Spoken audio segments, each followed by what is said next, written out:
O kain din mga langga. So, ngayon lang talaga ako nakatayo mula yung nagising ako mga langga. Mula na yung kaninang umaga. Grabe ang sakit ng katawan ko sa kaulo ko. Pagkatapos ko nagkape kaninang umaga na nainom ako ng gamot tapos tulog ako ulit. Ngayon ako nagising. 1 PM na. So, kain tayo ng lunch. Ito lang yung kainin ko.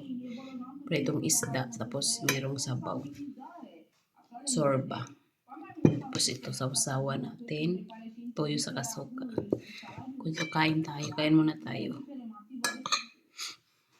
Grabe yung ko. Ang hirap magkasakit dito. Pag light test mama natin.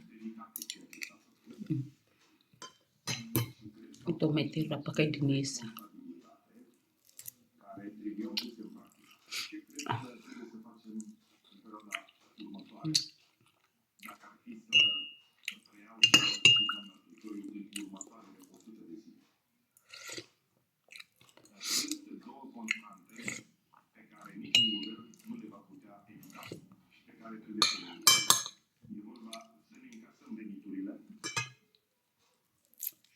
De asemenea să limităm și să reducem cheltuielile de funcționare.